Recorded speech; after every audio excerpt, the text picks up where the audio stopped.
Hello and welcome if you're new here. But behind me I got my 87 S-10 and it is early spring yet. We just broke freezing temperatures.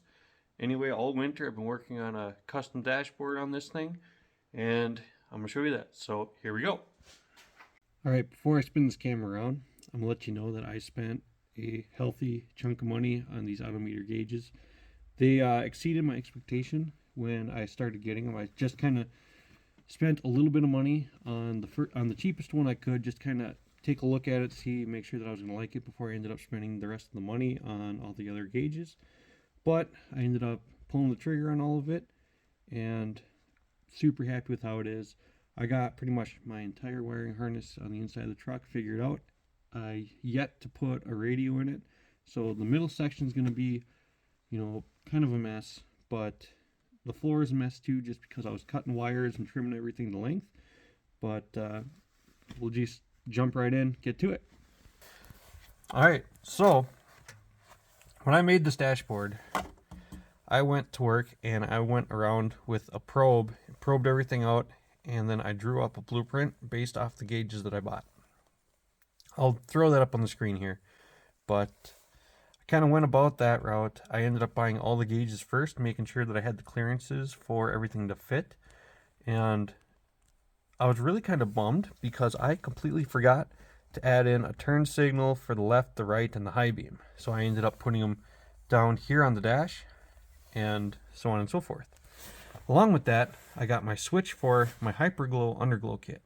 Now, if you're unfamiliar with Hyperglow, you can, if you got Facebook, the best thing you could do is look them up on there. But their kits are not cheap, but they're custom made per vehicle, and they advertise light all the way around the vehicle.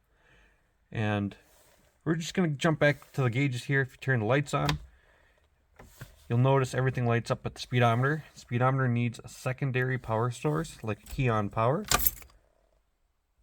And from there, I'm just blown away with how it looks. And this is the GPS speedometer, and you can get these that have the GPS built in. The only thing that's different between mine and that one is that the 80 mile an hour mark would be at the 12 o'clock position. So with the 60 mile an hour in the 12 o'clock position, I needed to get a GPS speedometer interface also from Autometer. And with that, everything syncs together and it works that way. So there's that. And with that, got the underglow. So kick that on. I got pink on right now just because it's easiest to see with this much light outside. Once you get into like the blues, the reds, the yellows, all that, it's so on and so forth. Down below, I have my relay for the fan and the fuel pump. The fans are not hooked up. I ended up going a Mishimoto 11-inch, I think it's their race line fan, whatnot. It pulls a crazy amount of CFM, so I want to make sure to keep this thing cool.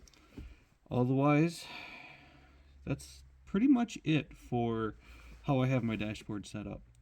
And as far as the gauges, you can buy all of those on Autometer. Same thing with the GPS interface. As far as my turn signals, I forgot to show you those. Put the key back in the on position, and they're just little tiny arrows.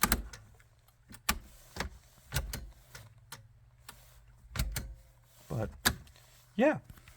So if you have any questions, just drop them down below. Otherwise, give this video a like, and yeah. Hopefully you enjoyed it, and hopefully it sparks a little interest. Get out in the garage, get working. You can steal that blueprint, just rewind this video and take a screenshot and go on, make your dreams happen. All right, catch you guys later.